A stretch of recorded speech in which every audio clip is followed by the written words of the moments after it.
Hello, and a Merry Christmas. Happy New Year. Whatever holidays you celebrate or don't celebrate, I hope at the very least you're celebrating with family. I'm going to read a Final Fantasy 14 specific book. I'm not going to take the trouble to log into 14. 11's going to just have to do. Um, it's called The Namazu and the Greatest Gift. Hope I'm pronouncing that right. I've not encountered these creatures in the game yet. In the far, far east was a great grassy steppe, where Namazu gathered to frolic and feast and do other things that Namazu do. The Namazu enjoyed so many sunny days on the steppe. So sunny, in fact, that they soon found themselves with a big, big problem. The sun had dried the river right up and stolen the fun of fishing. Smelling a chance to seem important, Segetsu, who thought of many, many things, gathered his friend Skyoshin, who built many, many things, and Goiri, who is the only one who ever stopped to wonder if those things were a good idea. I know a sage who can change the weather, Segetsu said. He lives on the mountain beyond the river. Segetsu was sure the sage could solve their problem, so the three Namazu set off to search for him. After a long, long climb, they found the sage atop the mountain. You can make it rain, yes, they asked. The sage was odd, and his hint was otter. Get it? Otter? I can, he said, enough to fill your river and more. But I won't, not unless you find me something new. Something no one has ever seen before. Something new? What gift will do? The three Namazu wondered. They searched through their treasures until each found a present for the sage. Gyoshin chose a colorful fan from the Namazu festival. Sagatsu chose his favorite book filled with big words. Goiri chose a fancy outfit she'd made with her own two fins.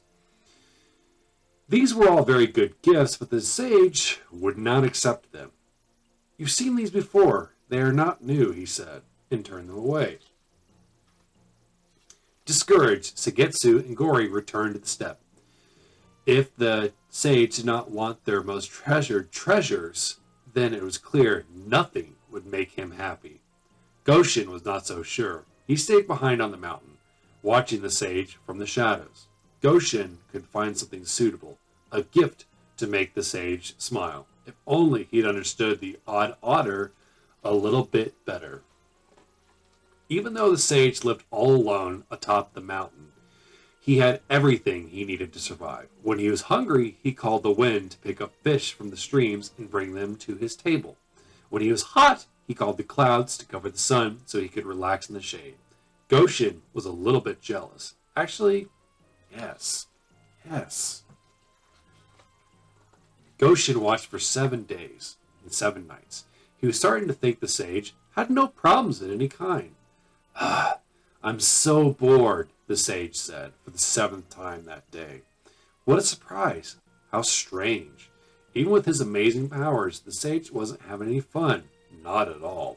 It was enough to make Namazu think. The next day, Goshin spoke to the sage again. Have you given up? Asked the sage, seeing no gifts in Goshin's fins. No, said Goshin. I have a gift for you. Something so new that no one has ever seen it before. But you must accept it for it to work because you see, it's friendship between you and me. You'll accept it. Yes. The sage laughed. Yes, I suppose I will. No one has ever given me their friendship before. Saying it out loud had made the sage realize how lonely he had been and how much he'd wanted a friend. Now that he had one, he was so happy he cried tears of joy. The sage and the Namazu held a ceremony together to call the rains. Soft clouds swept over the steppe, and as they celebrated together, the rains that fell upon them were warm and gentle, and the sage knew he would never feel alone again. It was very rainy, most moist indeed, cried Genoshin. The sky must be happy for us too. From that day forward, there was always rain enough on the steppe. and their friendship for anyone who needed it. The end. There's them celebrating their friendship. So that was Final Fantasy XIV, The Namazu and the Greatest Gift. It's story by Brandy Oda and art by Hiroshi Nagamine. Thank you so much for listening. Have a Merry Christmas and Happy New Year. Hope that the new year brings you a lot of happiness and fortune.